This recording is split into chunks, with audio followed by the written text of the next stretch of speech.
Hello，大家好，我係茶醫啊。今日咧會講3種關於玫瑰嘅疾病。第一種咧叫做玫瑰疹，呢一個玫瑰疹咧發生喺6個月到3歲嘅細路仔身上嘅，通常咧係會發幾日嘅高燒，然之後咧就會出到成身都係紅疹噶啦。咁啲疹咧唔痕唔痛嘅喎，咁啊隔咗4、5日咧逐漸就會好返噶啦。通常咧都唔需要點樣特別嘅治療嘅。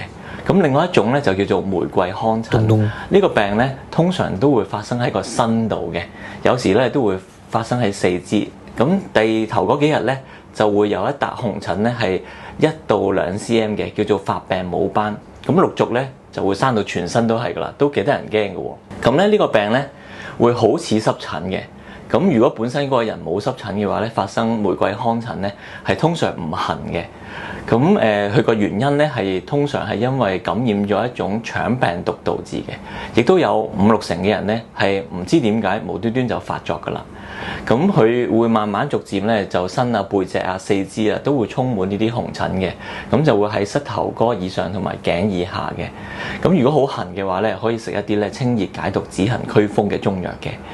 因為咧呢個病係會逐漸咁樣自限性咁樣好返，大約咧6星期到6個月就係好返噶啦。咁最緊要係一個正確嘅診斷，話俾病人知道咧呢個病咧係唔使驚嘅，唔會話咧成日都復發嘅。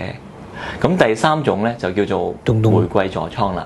呢個病咧係發生喺塊面度嘅，個病因咧可以係同遺傳嘅體質啦，同埋咧外界嘅刺激啦，仲有咧心情啦、過度嘅護膚啊、美白啊，可能會引發呢一個病嘅。咁發病嘅時候咧，會通常塊面係好紅嘅，容易咧幾個鐘都唔散啊，甚至乎幾日都唔退啊。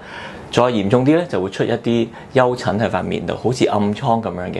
咁但係咧又唔會話好似暗瘡咁樣，淨係發生喺青春期喎，係通常咧發生喺女士啦，同埋一啲咧收經前後嘅年齡嘅女士就特別容易見啦。咁呢個病咧需要一啲咧長期嘅護理嘅。因為中醫咧可以食一啲中藥咧去引血下行啦，令到佢面部嘅血管咧唔好充血。咁佢塊面咧包括額頭啊、兩邊鼻側邊啊同埋下巴咧嗰啲紅咧就會退得唔錯噶啦。臨床嘅效果咧，針灸同埋中藥咧都係幾好嘅。大家不妨咧向中醫求診諮詢一下啦。